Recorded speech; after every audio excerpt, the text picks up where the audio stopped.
Anil sir, నా హృదయపూర్వక నమస్కారం తెలియజేసుకుంటున్నాను. మన యోగి వేమారెడ్డి గారు చరిత్ర గురించి చూస్తే ఆయన 14వ దశాబ్దం వాడు అని ఉంది. పుట్టిన తేదీ కరెక్ట్గా తెలియదు, కానీ జయంతి మాత్రం జనవరి 19 జరుపుకోవడం ఆనవాయితీగా వస్తున్నది. కాబట్టి ఈరోజు ఇక్కడ ఈ రెడ్డి సంక్షేమం తరఫున ఈ కార్యక్రమాన్ని చేయడం చాలా సంతోషదాయకం.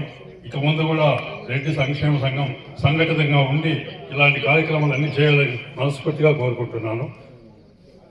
ఈ అవకాశం ఇచ్చినందుకు ఇక్కడ వచ్చిన రెడ్డి సోదరులకు, పెద్దలకు అందరికీ నా నమస్కారములు. ఈరోజు యోగి వేమన అని ప్రపంచమంతా పిలుచుకునే ప్రజాకవి వేమారెడ్డి గారి జయంతి సందర్భంగా ఈరోజు ఘనంగా మదనపల్లెలో రెడ్డి సంఘం తరపున గర్వించదగే విధంగా ఆయన జయంతి జరుపుకోవడం చాలా గర్వకారణం, సంతోషదాయకం. ఈ సందర్భంగా ఆయనకు పుష్పాలతో అలంకరించి హారతి ఇవ్వడం జరిగింది. మనం ఆయన ఇచ్చే మంచి వాక్యాలు, ఒకప్పుడు సంస్కృతంలో పదాలు ఉండేటివి, వేమన వచ్చాక తెలుగు చరిత్రలో బ్రహ్మాండమైన మార్పులు జరిగాయి. సాధారణ ప్రజలు, సామాన్య మనిషి అర్థం చేసుకునే విధంగా ఆయన కవితలు రాసి సమాజాన్ని అర్థం చేసుకునే విధంగా ఆయన పద్యాలు ఉండేవి. మామూలు చదివిరాని వాళ్ళు కూడా వేమన పద్యాలు వింటే ఇందులో ఇంత అర్థం ఉందని తెలుసుకునేవాళ్ళు. అంతకుముందు కవితలంతా సంస్కృతంలో ఉండేవి, మామూలు ప్రజలకు అర్థమయ్యేవి కాదు. సో అందుకే వేమనను ప్రజాకవి అని పిలుస్తారు. ఇలాంటి కవులు జీవితంలో చాలా అరుదుగా ఉంటారు. ఈ వేమన చరిత్ర వింటే మనం ఆయన 14వ శతాబ్దంలో 14వ శతాబ్దం అని ఒకటి ఉంది, 17వ శతాబ్దంలో కాంట్రవర్సీ ఉంది. అది కానీ హిస్టరీ, మన ఆంగ్లేయులు హిస్టరీ ప్రకారం చూస్తే మనము ఆయన 17వ శతాబ్దం చెందిన కవిగా విశ్లేషిస్తున్నారు. రాబర్ట్ బ్రౌన్ గారు ఆయన లైబ్రరీ కూడా ఎస్టాబ్లిష్ చేయడం జరిగింది. సిపి బ్రౌన్ గారు 1829లో ఆయనకు గ్రంథాలయం ఏర్పాటు చేసి ఆయన కవితలన్నీ కూడా ఆంగ్లంలోకి తర్జుమా చేసి దాన్ని ఒక బుక్గా పబ్లిష్ చేయడం కూడా జరిగింది. ఇలాంటి మహాకవిని స్మరించుకుంటూ ఈరోజు జరుపుకోవడం మనకు సంతోషంగా ఉంది. ధన్యవాదాలు, థ్యాంక్ యూ. తర్వాత యోగి వేమన జయంతి ఉత్సవాలు జనవరి 19 జరుపుకోవడం చాలా సంతోషంగా ఉంది. ప్రభుత్వం వారు కూడా దీనికి 5-6 సంవత్సరాలుగా ఆమోదించారు. కార్పొరేషన్ కూడా, రెడ్డి సంఘం కార్పొరేషన్ కూడా ఒకటి వేశారు. కాబట్టి యోగ వేమన చిరస్థాయిగా మన ప్రపంచంలోనే నిలిచిపోతారు. వేమన గారు ఆయన కొండవీడు, గుంటూరు జిల్లా కొండవీడులో ఆయన రెడ్డిరాజు వంశంలో జన్మించారు. ఆయన ఎక్కడ పుట్టారు అనే విషయాలు సరిగ్గా ఎవరు కూడా విమర్శనాత్మకంగా రకరకాలుగా రాస్తున్నారు. వాళ్ళ నాయన చినవేమారెడ్డి, తల్లి లక్ష్మమ్మ, వాళ్ళ వదిన ఇతనికి అన్ని విధాలా ఆయన పెరిగి పెద్దయ్యే కొద్దీ కొన్ని చెడు అలవాట్లు ఉంటే అవన్నీ కూడా మాన్పించి అతను సరైన మార్గంలో పెట్టింది. తర్వాత ఆయన దేశమంతా తిరిగినాడు, ఎక్కడెక్కడో మన వేమన విషయాల గురించి ఇవన్నీ కూడా చేశారు. కాబట్టి తర్వాత సిపి బ్రౌన్ అతను 1840 సంవత్సరంలో ఇక్కడ ఆయన గవర్నర్ జనరల్గా మన దేశంలో పరిపాలించేటప్పుడు ఈ గ్రంథాలంతా కూడా ఆయన గమనించి దీంట్లో చాలా విలువైన సమాచారం ఉంది అని ఆ పద్యాలన్నీ కూడా తెలుగులోన, ఇంగ్లీష్లోన, ఫ్రెంచ్లోన ప్రింట్ చేయించాడు. అది చాలా వేరే దేశం ఆయన వచ్చి మన ఆంధ్రప్రదేశ్లో వేమన గురించి ప్రజలందరికీ తెలియజెప్పడం నిజంగా మన అదృష్టం. అదేవిధంగా కట్టమంచి రామలింగారెడ్డి గారు, నార్ల వెంకటేశ్వరరావు గారు, తర్వాత ఇంకా కొంతమంది విమర్శనాత్మకంగా దీన్ని వేమన గురించి రకరకాలుగా రాస్తారు. ఎందుకంటే ఈయన 16వ 70లో ఉన్నాడని, కొంతమంది 1470లో ఉన్నారని రకరకాలుగా వాళ్ళు రాశారు. కానీ వాటి అంత అవసరం లేదు మనకు. ఎందుకంటే వేమన రాసిందే పద్యాలు, ఆయన జీవితము ఆదర్శవంతంగా జీవించాడు. కాబట్టి మనకు ఆంధ్రప్రదేశ్లో కడపలో వేమన యూనివర్సిటీ ఒకటి ఏర్పాటు చేశారు. అదేవిధంగా కదిరి దగ్గర కటారపల్లి ఉంది, అక్కడ వేమన నిర్యాణం జరిగింది. అక్కడ ఒక మ్యూజియం ఏర్పాటు చేశారు వేమన పేరుతో. చీఫ్ మినిస్టర్ చెన్నారెడ్డి గారు ఉన్నప్పుడు అది ఒక 5-6 కోట్లు శాంక్షన్ చేసి అక్కడ ఏర్పాటు చేయించారు. అవన్నీ కూడా చిరస్మరణీయాలు మనకు, మన రెడ్డి సంఘానికి. మనము రెడ్లు ఎప్పుడు కూడా ఆదర్శప్రాయాలుగా ఉండాలి, అందరికీ ఆదర్శప్రాయాలు. మనం చేసే పనులు, మనం మాట్లాడే మాటలు, మిగతా అన్నీ కూడా మిగతా వాళ్లకు ఆదర్శప్రాయంగా ఉండాలి. ఆ విధంగా మన ఇప్పుడు ప్రభుత్వం వారు కూడా ఈ వేమన పద్యాలను పాఠాంశాలుగా పెడితే బాగుంటుంది. కానీ దానికి ఇప్పుడు మన రెడ్డి సంఘం అధ్యక్షులు ఉన్నారు ఇక్కడ తెలంగాణలో, వాళ్ళు ఇవన్నీ కూడా కృషి చేయాలి. కార్పొరేషన్ ఒకటి ఏర్పాటు చేశారు కాబట్టి ఆ కార్పొరేషన్ ద్వారా మన సంఘానికి కావాల్సిన, మన సమాజానికి కావాల్సిన అన్ని విషయాలు కూడా గవర్నమెంట్కు చెప్పి చేస్తే బాగుంటుందని నా భావన.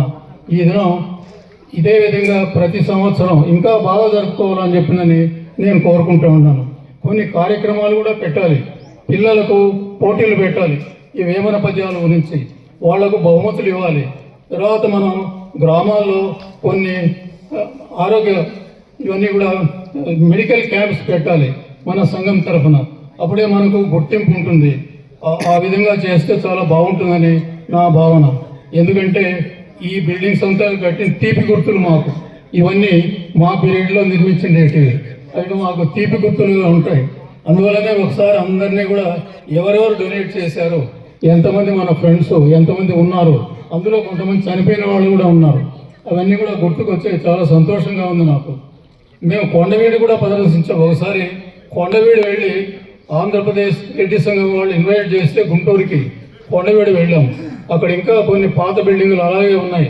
ఆ దినం ఒక తీర్మానం చేశాం మేము, ఈ బిల్డింగ్ మన రెడ్డి సంఘం తరఫున మన రెడ్లకు ఎంత వీలైతే అంత అన్ని సహాయాలు చేయాలా అనే ఉద్దేశంతో మన ఆంధ్రప్రదేశ్ రెడ్డి సంఘం వాళ్ళు ప్రయత్నం చేస్తున్నారు. మనం కూడా వాళ్ళందరికీ సహకరించాలా, వాళ్ళు సమావేశాలు పెట్టినప్పుడు మనం పోవాలా, వాళ్ళ అభిప్రాయాలు మనం తెలుసుకోవాలా, మనం కూడా ఇవన్నీ కూడా చేస్తే బాగుంటుందని నా ఉద్దేశం. Thank you very much. ఈరోజు విశ్వ ప్రజా కవి మన వేమన జయంతిని పురస్కరించుకొని మదనపల్లి టౌన్ రెడ్డి సంఘం తరఫున ఇక్కడ విచ్చేసిన పెద్దలందరికీ నా హృదయపూర్వక నమస్కారాలు.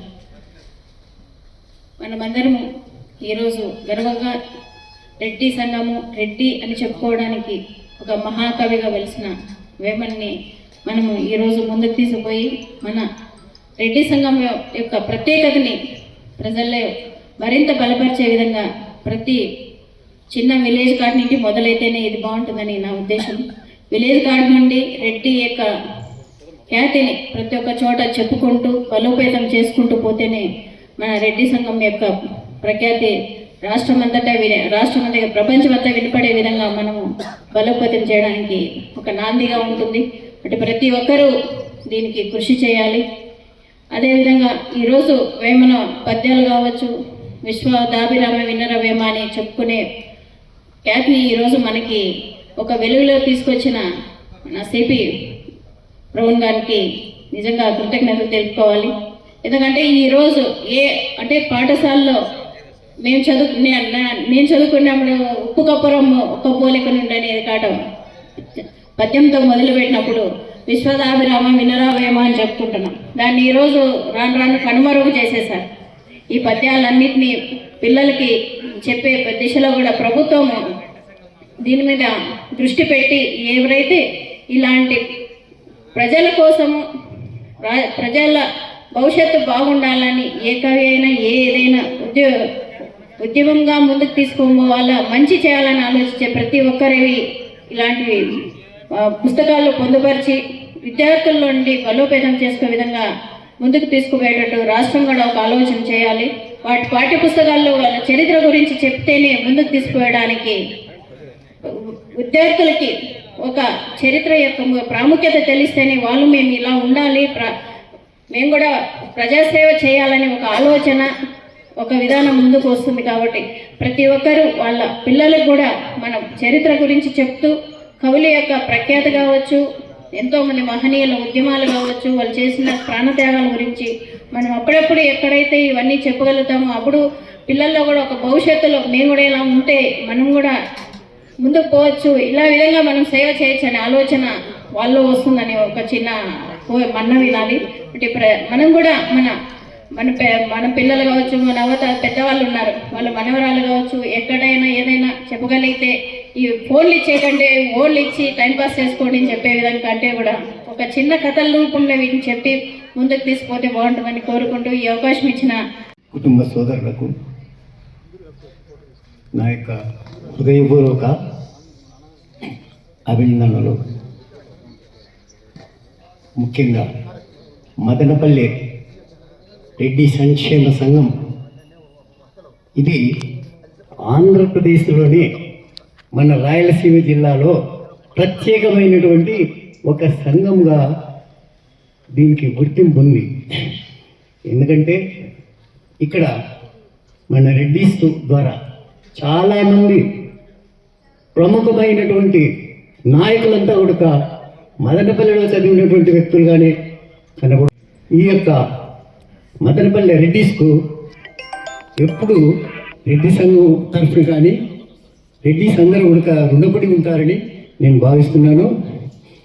ముఖ్యంగా రాయలసీమలో ఎక్కడ కూడా సొంతంగా ఒక హాస్టల్ను పరిపూర్ణంగా నిర్మించినటువంటి దాఖలాలు కనిపించలేదు.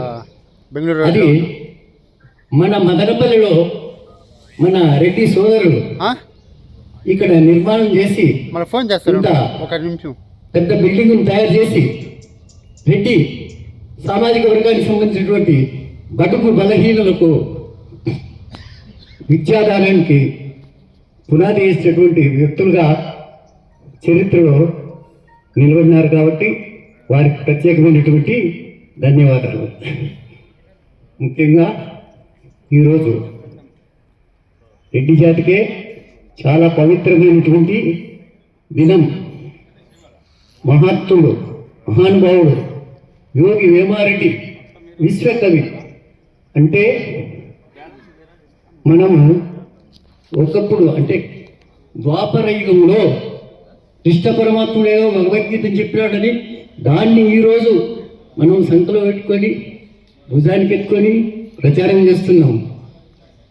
అంతకంటే ఇంకా ఎక్కువ మానవ సమాజానికి ఉపయోగపడేటువంటి సూక్తులను ప్రజల్లోకి తీసుకొచ్చి ప్రజలకు మార్గనిర్దేశాన్ని ఇచ్చేటువంటి మహాయోగి వేమన. ఆయన పుస్తకాలు అయితేనేమి, ఆయన యొక్క అభిప్రాయాలు అయితేనేమి భగవద్గీతతో సమానంగా ద్వాపరయుగంలో కృష్ణుని భగవద్గీత ఎత్తుకుంటూ ఈ కలియుగంలో